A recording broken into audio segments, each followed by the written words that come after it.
Assalamualaikum warahmatullahi wabarakatuh. Baik lagi di Learning Journal Public Speaking pertemuan ke-12. Jadi di pertemuan kali ini seperti biasa kelas diawali sama 3 orang yang maju ke depan buat nyampein topik yang udah mereka siapin. Menurut saya pembelajarannya lumayan beragam, jadi kelas terasa lebih hidup karena ada yang nyampein kisah tentang salah satu sahabat Nabi, pembahasan tentang sholawat dalam kehidupan sehari-hari, dan storytelling tentang pengalaman pribadi.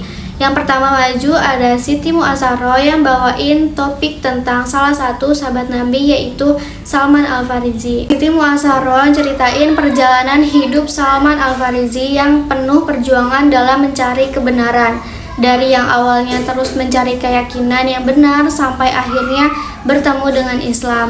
Kisah ini cukup inspiratif karena nunjukin kalau mencari kebenaran dan ilmu itu emang butuh perjuangan yang besar.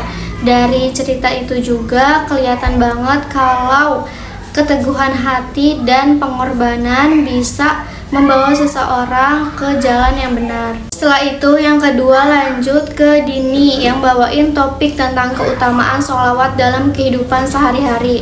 Dini jelasin kalau sholawat itu bukan cuma sekedar amalan biasa, tapi punya banyak manfaat dalam kehidupan kita. Mulai dari mendekatkan diri kepada Rasulullah, mendapat keberkahan, sampai bisa bikin hati lebih tenang. Menurut saya topik ini ngingetin banget kalau amalan sederhana pun sebenarnya punya dampak besar kalau dibiasakan.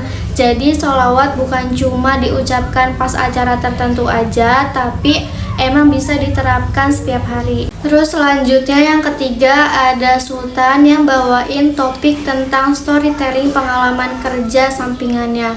Inti cerita yang saya tangkap, Sultan sempat mengalami pengalaman kurang menyenangkan karena ditipu temannya sendiri dalam pekerjaan sampingannya.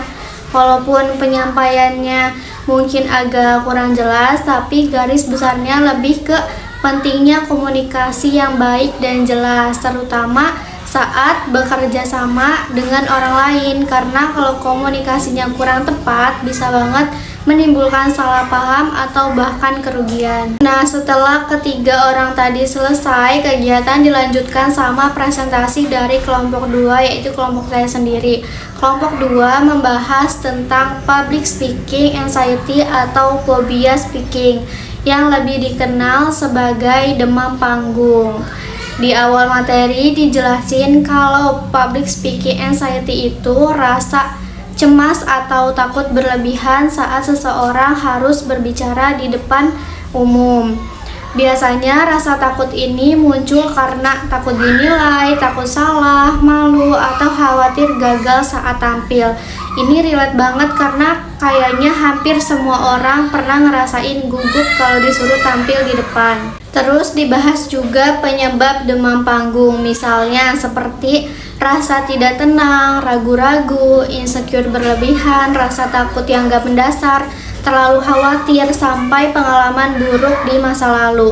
Kadang kegagalan sebelumnya juga bisa bikin seseorang makin takut buat tampil lagi. Setelah itu ada ciri-ciri demam panggung, mulai dari jantung berdebar lebih cepat, tangan gemetar, keluar keringat dingin, lutut lemas, tenggorokan terasa tercekat, sampai tiba-tiba ngeblank. Nah, ini sih yang paling relate ya. Kadang materi udah siap tapi pas mau maju di malah hilang semua, lupa. Lalu dijelasin juga dampak dari demam panggung. Bisa bikin kehilangan fokus, menurunkan rasa percaya diri, mulai tekanan mental, sampai penyampaian materi jadi kurang maksimal. Kalau terus dibiarkan, demam panggung juga bisa bikin seseorang makin takut tampil di kesempatan berikutnya. Tapi untungnya di materi ini juga dibahas cara mengatasinya. Yang paling utama tentu latihan.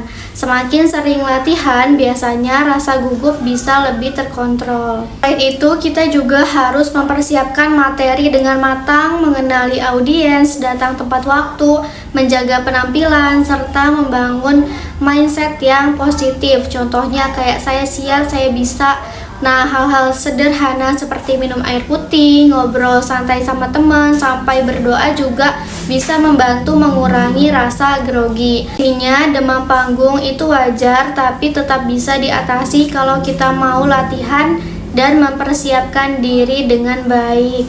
Dari presentasi kelompok 2, saya jadi belajar kalau public speaking bukan cuma soal kemampuan ngomong aja, tapi juga soal bagaimana kita mengelola rasa takut dalam diri sendiri.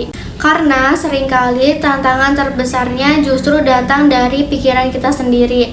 Secara keseluruhan, pertemuan kali ini menurut saya cukup menarik, mulai dari belajar kisah inspiratif Salman Al-Farisi, memahami pentingnya sholawat, mendengar pengalaman, sampai memahami demam panggung dan cara mengatasinya. Jadi selain nambah ilmu, pembelajaran hari itu juga ngasih banyak pelajaran yang relate sama kehidupan sehari-hari, terutama buat kita yang sedang belajar tentang public speaking. Sekian learning journal yang dapat saya sampaikan, kurang lebihnya mohon maaf. Wassalamualaikum warahmatullahi wabarakatuh.